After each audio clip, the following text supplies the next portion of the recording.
Hi, and welcome to Employment Hour in 30. I'm John Scholes. He is Lior Samfiru. We are back and ready to go with more employment law. Making you smarter is what we do. You want to contact anytime. It is help@employmentlawyer.ca or employmenthourtv.ca. That is also where you can find out how to catch the radio show, which we've been doing for, I think we're into year number 6 as far as that's concerned. So lots of information there as well. A lot of things to cover on the show today, Lior. We're going to get how to preserve your workplace rights. We're going to talk about the Severance Pay Calculator, which we always do, which is an amazing free tool. And we did this calculation a few weeks ago. Over 500,000 people, in fact, 550,000 people have used the calculator with much success and had their eyes open. But lots of stuff to get through before that, including a segment we like to start with called The Week That Was. What is going on, pal? Well, John, what's going on is I speak to people every single day. I'm not on the air that much. I'm in my office most of the time talking to people about their workplace rights. In fact, when we're done here, I'm going to go back to my office to speak with more people and help inform and educate. But the reason why we're so excited to be here is because we have this audience now that are learning about their workplace rights. They're learning about what to do if there's a workplace problem, because almost every workplace problem has a solution, and usually it's actually a simple solution. It's a straightforward solution, and it's a good one, but you need to understand how to approach it. You need to know what those solutions are. So that's what we're here talking about on the Employment Hour in 30 every single week. So tune in. We're going to answer questions about discrimination, harassment, human rights, wrongful dismissal, changes to your job, constructive dismissal. The list goes on and on. So if you haven't seen our show before, tune in. I promise you at the end of the show, you'll know more about your rights on your job. And the week that was, John, the first thing I always like to talk about, a situation that came across my desk over the past few days. This is something actually I discussed on the radio show recently, but I wanted to bring it up here because I think our TV audience here will find this interesting and important. I spoke with a gentleman. He was a truck driver, and he'd been doing it for a few years. And the truck that he drove, I guess, had some problems with its brakes. And recently, it had been getting worse. And he told his employer that you need to fix the brakes, you need to fix the brakes. Nothing was done. It got to a point where he was not comfortable driving the truck anymore. And he told his employer, I'm not driving anymore. I can't do this. It's a safety issue.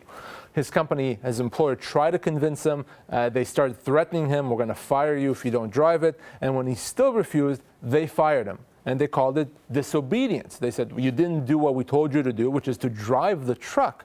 And because of that, we're firing you for cause. He called me very upset, and he wanted to know, what does this mean, and can they do that? Well, here's the thing, John. When it comes to workplace safety, there is no wiggle room here. Safety always comes first, and an employee has a right to refuse unsafe work, even if the employee doesn't know for sure if the work is unsafe. As long as they have a good faith belief that the work is unsafe, they have a right to refuse. They cannot be punished for that. They cannot be threatened. They cannot be fired for it. Not only that, the employer has to investigate, and in some situations, even bring in the Ministry of Labor to investigate. This is a very, very important and a very basic right that every employee has. So this employer, not only did the employer not have cause to let him go, it wasn't actually disobedience, it was what we call a reprisal. They punished him for standing up for his legal rights. It's illegal. So I want our viewers to understand that if you're dealing with work that's unsafe, you have a right to refuse to do the work. In fact, I would suggest you should and you must refuse to do the work if it's unsafe. And your employer can't punish you for that. Your employer has to investigate and fix the problem. If they don't do that, there's going to be some significant legal repercussions. You know, this employment landscape, it never ceases to amaze me what employers will do. I mean, we're talking brakes on a truck. This isn't a cigarette lighter or the navigation that's faulty here. These are brakes. And to even take it that far, imagine what the repercussions. If the truck had failed, he said, okay, fine, I guess I got to work. And the brakes had failed. And for what? To save a few bucks, right? At the end of the day, what a disaster could have happened if the brakes failed, if the truck gets into an accident. Horrible. So you don't mess around with these things. Not if you're an employer, not if you're an employee. Safety always comes first. As an employee, you understand that you have a right to enforce your rights. And an employer, you have an obligation to your employees, to the general public, to make sure that the work done is always safe. EmploymentHourTV.ca is a place you want to go to get all kinds of information and be directed where you can catch our weekly radio shows. There is more than one. We're all over that. And every week on the show, we like to take phone calls. That's basically the mainstay of the entire program. People call in. They want to hear the information. They have questions. They're scratching their head about their job, their severance, maybe their boss. We like to take those phone calls and play some for you here on this show and get a little feedback. So we'll take one. My wife was working for a company for 8 years, just over 8 years. She was an administrative assistant. She's 32. Big company, giant payroll. Originally, she was laid off a year ago, but she was pregnant and going on maternity leave. So they said, okay, we're not going to lay you off. Kept her on as an employee, so in order to, she had benefits for that year, and told her that they would review her and try and get her a position back when she came back the year later. That didn't pan out, and they gave her a total of, it was 8 weeks in lieu of notice and 9 weeks of severance. Wow. Okay, so this is obviously a very unfortunate situation for someone going off on a maternity leave. And the first question here is the layoff or the lack of a job have anything to do, does it have anything to do with the fact that she was pregnant or taking maternity leave? Or is it completely unrelated? If she was laid off initially, or if she didn't get her job back because of her maternity leave, even if that's part of the reason, John, that's illegal. That's a human rights violation. That's a violation of the Employment Standards Act. That's something that the employer is not allowed to do. Forget about the severance, irrespective of the severance. So that's my first thing that I'd want to know and investigate is, can the employer show that it was unrelated, maybe that department shut down, so we weren't picking on the woman that was on a maternity leave? If that's the case, then we have to turn into the severance issue. So let's talk about the severance issue. Assuming the termination is otherwise illegal, the question is whether the severance, 17 weeks that she was offered, whether that's adequate. Well, let me spoil it for you and for our viewers. It's not even close to being adequate. So the main factors that go into assessing severance is age, position, and length of employment. And just so everyone can see, I've taken that information and I've plugged it into the Severance Pay Calculator website at severancepaycalculator.com. So let's see what that gives us. So she was an administrative assistant working for 8 years. Her age was 32 and she was offered 17 weeks pay. Well, John, the Severance Calculator correctly suggests that she's owed anywhere from 8 to 10 months of pay. So that is more than double. That could potentially be almost as much as 3 times what she was offered. So that's completely inappropriate. So forget about the fact that she actually may have human rights issues here. That severance is inadequate. That is a very common situation where people are offered pennies on the dollar. So it's a wrongful dismissal. So what I would say to her, give me a call. Let's, you and I speak, have me help you resolve this issue, because here's the other thing you need to know. These types of issues resolve very quickly. What if the landscape is changed by the fact that her mat leave or her pregnancy did have something to do with her being let go? Then beyond at that point, beyond the severance that she gets, she may be owed human rights damages. She may be owed damages under the Employment Standards Act. That could be a lot of money that the law says you should have, because employer, you shouldn't fire people in those situations. So the value of her entitlements could be that much more significant. But even looked at from the company's best case scenario, where this was a legitimate termination, they still owe her potentially another 6 months pay or more. So that's something that's important to remember here, and that's not uncommon at all, John. The golden rule for employers: don't mess with mama, all right? Don't do it. It's so simple. Yep. We've been preaching that for years, but guess what? People are still messing with mama. Bad idea. It's not on the mugs yet, but we'll get those. And on the t-shirts as well.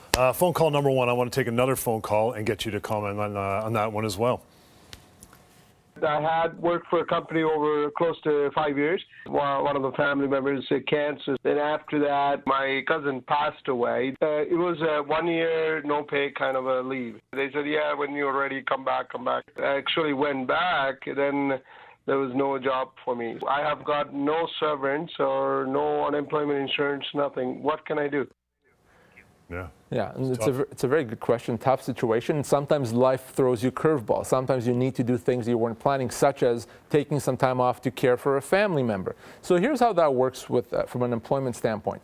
The company is not under any legal obligation in this situation to give them a year off work. They're not. That said, if they've agreed to do that, if there was an agreement in place, yes, you're still going to be our employee, you're just going to be off on an unpaid leave, then he is an employee. And when he comes back, if there isn't a job for him, then it becomes a termination, which means he is owed severance. Right. If that wasn't the deal, if the company simply said, well, you can go off, we'll assess the situation when you come back. If we have a job, we'll hire you back. If not, we won't hire you back. Then he is not an employee while he's off. And then if there's no job for him, he's not owed severance. So the devil's in the details. If you're going to go off on a leave, it's very important. If you want to maintain the job, you have to have an agreement with your employer that you're still an employee. And that agreement should almost always be in writing. It doesn't need to be a formal document. An email does just fine.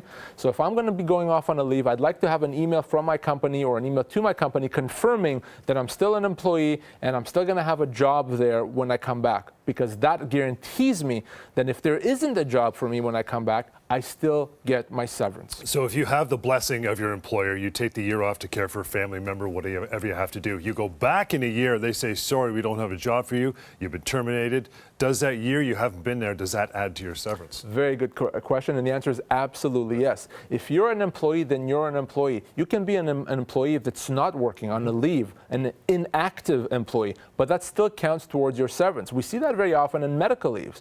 So if I'm sick and I have to go off for the next year to recover from my medical leave, or 2 years or 3 years, then guess what? That time does count towards my seniority, which means it counts towards my severance. So very important. It's not just active time that counts, it's all time, including inactive time, and that can make a huge difference when it comes to calculating the amount of severance. Help at employmentlawyer.ca is a good way to contact through email, and also employmenthourtv.ca. As I mentioned off the top, one of the topics we want to cover on the show today, that is how to preserve your workplace rights. About 4 or 5 bullet points I want to get to, and I know you want to expand and comment on each one. First one, don't quit unless it's completely voluntary. Preserving legal rights. Oftentimes people make mistakes without realizing. No one intends to make a mistake, and they give up their rights. They abandon those rights without realizing it. So we want to talk about situations and mistakes not to make, so that you don't give up your rights, so that you actually preserve them. And then the big one is don't quit unless it's voluntary.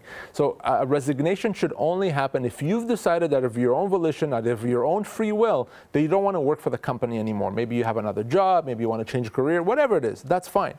If you resign because someone tells you, or if you resign because you feel you have no choice, well, that's not a real resignation. You're not leaving because you don't want to be there anymore, which means that's actually a termination. But if you're all of a sudden resigning, well, unless there's a record that you're resigning under duress or that you're resigning under protest, the record's going to show that you've resigned. And it's going to be very difficult to get you the compensation that you're owed. So if you're leaving because you feel like you don't have a choice, say so in writing. Saying, I don't want to leave. I'm only leaving because of what you've done. Maybe you've harassed me. Maybe you've changed my job. That's fine. That could become a constructive dismissal. But you have to say so. Generally, the rule should be, unless you want to leave because there's a better opportunity, don't resign. No one can make you resign. If someone threatens you, if someone tells you you don't have a choice, you pick up the phone, you call me. Because we've all heard ultimatums. Well, if you don't like the changes here, I guess you're quitting. Exactly. And I'm not quitting. Not at all. I want to continue my job. If you've decided that you're going to change my job, that's on you. That's not on me. So if you're in that situation, that could be a constructive dismissal. Again, call me. Let's talk about that. I don't want anyone quitting unless they've spoken to me, unless, of course, they're quitting for their own free will. Right. How to preserve your workplace rights. That's what we're talking about today. The next one is don't take one for the team at your own expense. Right? Yeah, and what I mean by that is if you're facing a change to the terms of your employment, maybe it's a pay cut, and you're going to say, I'm going to be a good team player, I'm going to take this pay cut to take one for the team. The problem with that is by taking one for the team, you've opened the door for the company to do it again and again. So you may think you're only taking this one for the team, but because you took the one for the team, later on when they want to do the change again, when they want to reduce your pay again, you may not be able to do anything. At that point, you're stuck because you let them do it the first time. So this is one time where you need to be selfish, where you need to think about yourself. When the terms of your employment change, you have to do something about it. Either object, either say no, either treat that as a constructive dismissal, but be very, very careful about taking one for the team. It's a surefire way to compromise your legal rights. And that goes with layoffs, change of location, change of job title, days and nights. If you accept these changes and let them go, you've kicked the door wide open, right? Absolutely. So you've accepted a change to the hours of work. You thought, okay, it's not that bad. I'll take one for the team. I'll do it. Well, by changing your hours of work, you've given the company arguably the right to do it again.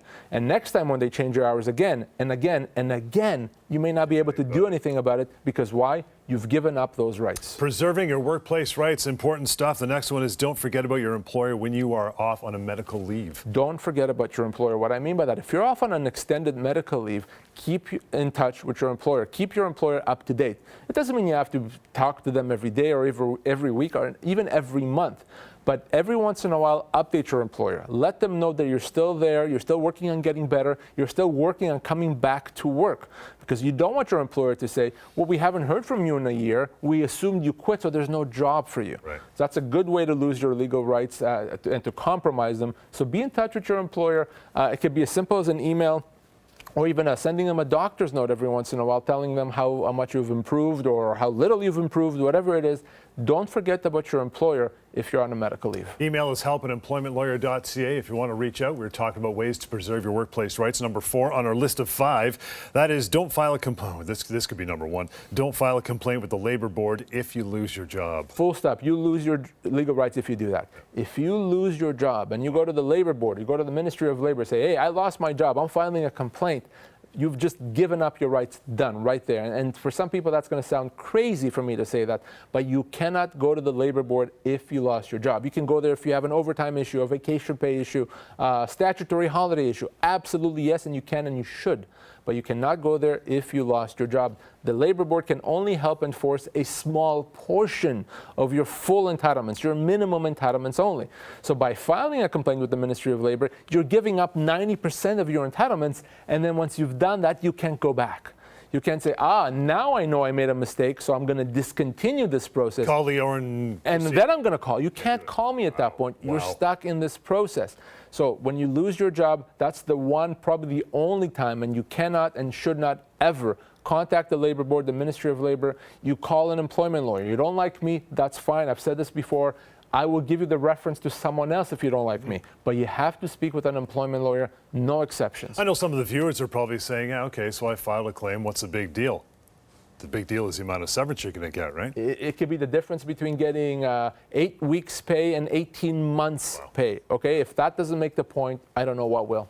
We're talking about ways to preserve your rights, your workplace rights. The final one, we get calls on this all the time in the radio show, and that is don't accept temporary layoff or other big changes to the terms of your employment. We touched on that, but temporary layoff is a big one.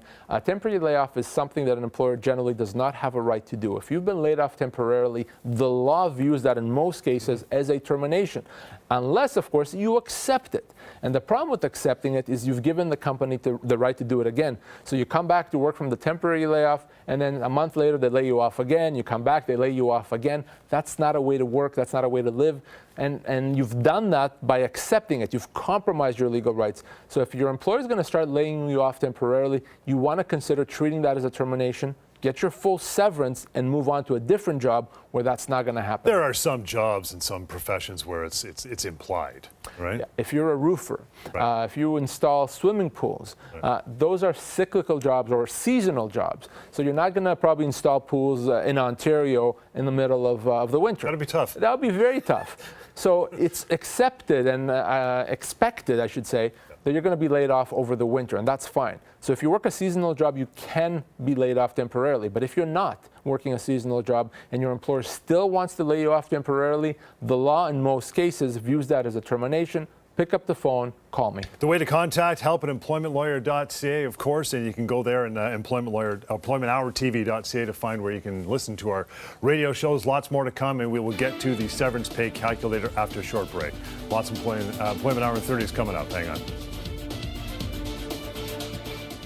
Lost your job? Employment law myth number 5. There's no point in calling a lawyer because my employer treated me fairly. Fact, over 90% of people are offered much less than they are owed. Always go to employmentlawyer.ca and check with the employment lawyer first. Lost your job? Find out how much severance you're owed right now. SeverancePayCalculator.com. Accurate, anonymous, and free. SeverancePayCalculator.com. Lost your job? Employment law myth number 7. Involving an employment lawyer is expensive. Fact, in most cases, fees are nominal, and the employer will ultimately cover the fees. Always go to employmentlawyer.ca and check with the employment lawyer first.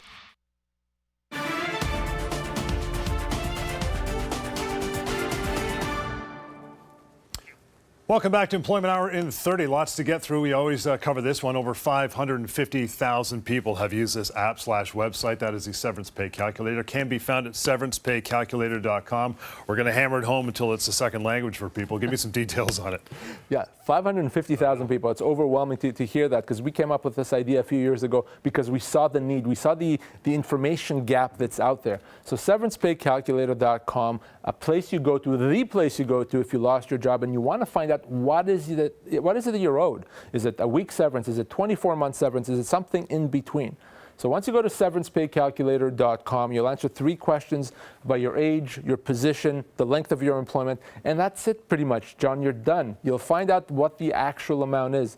It's, of course, completely free. You can't put a credit card in if you wanted to. Okay, it's anonymous. We're not asking for your name, the company's name. It's there for your information. So check it out right now. If you haven't heard about it, grab your smartphone, go to severancepaycalculator.com right now and find out for yourself. Maybe you haven't lost your job or even are not even worried about it, but you should still have that information. I promise you that it's going to be a lot different than what you expect. Take the Severance Pay Calculator Challenge. SeverancePayCalculator.com. I want to get to a scenario that came by via email, and I'll lay this out to you, and you can put it through the calculator in your own mind because, you know, you're a walking calculator, really. It says, after working 17 years as an electrician for a large mining company, earning north of $80,000, John was fired after getting into a heated exchange with the new supervisor. This was the first and only incident on his file. Can they just fire him like that? How much severance is he owed? Yeah.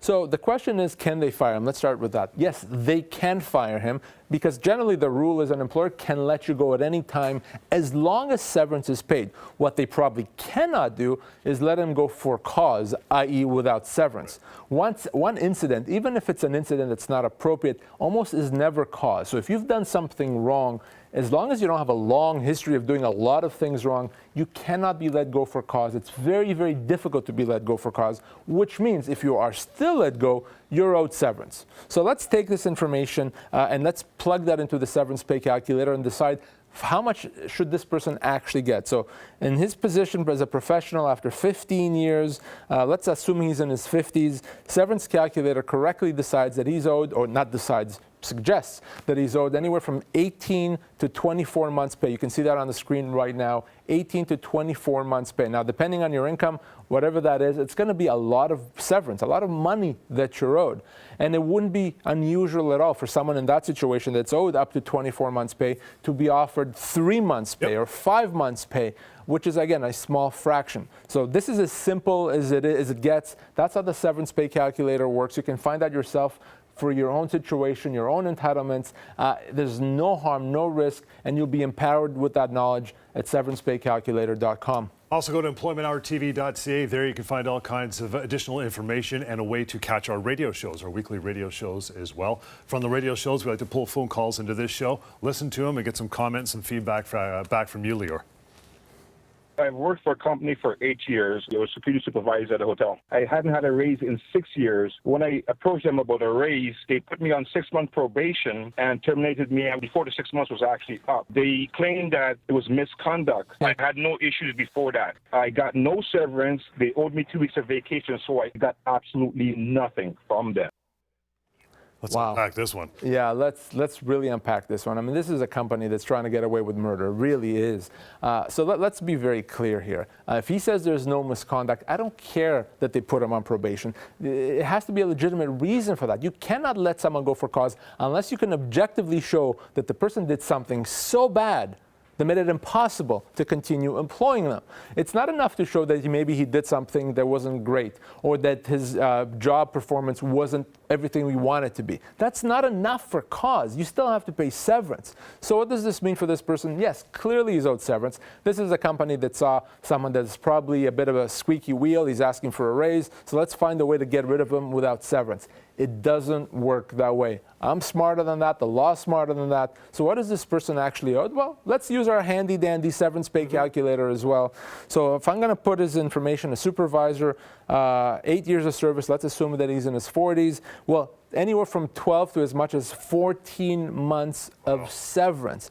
So not only can they not let him go, John, without compensation, they owe him north of a year's pay, north of a year's pay. So that's how important it is to use the Severance Pay Calculator and to get legal advice if you lost your job. Don't assume that maybe because the company says that they have cause that that's true, or because you did something wrong that is in fact cause. It's very difficult to establish cause, and most of those terminations, supposedly for cause, are nonsense. How about this, putting him on probation after he's an 8-year employee? I don't even know what that means, John. It's nonsense. I don't even know how to unpack that. You can't go on probation once you've already been there for a year. You can't. That doesn't make any sense. It's absurd. It's just a way for them to try to justify it without severance termination. It's not legitimate, John, at all. What to do when a long-term disability claim denial turns into a termination, and lots more is on the way. You want to contact help@employmentlawyer.ca, and of course employmenthourtv.ca to find the source for the radio shows as well. Employment Hour 30 continues. Hang on. Lost your job? Employment law myth number 9. I can just call the labor board instead of a lawyer. Fact: the labor board cannot help an employee get their full entitlements. Always go to employmentlawyer.ca and check with the employment lawyer first. Lost your job? Find out how much severance you're owed right now. SeverancePayCalculator.com. Accurate, anonymous, and free. SeverancePayCalculator.com.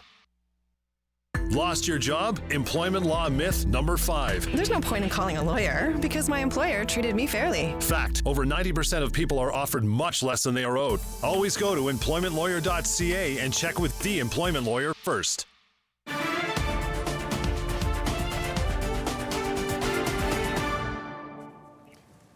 And back with more Employment Hour in 30. It is help@employmentlawyer.ca. You want to email Lior, rest of the team, to get more information after we're done here. Employmenthourtv.ca, important website. That is where you can find many resources, as well listen to the radio shows or find out where to listen to the radio shows and catch those on a weekly basis. We take a ton of phone calls on those shows each week. Goodness, I think we have time to play one more call back and get you to comment on it, Lior.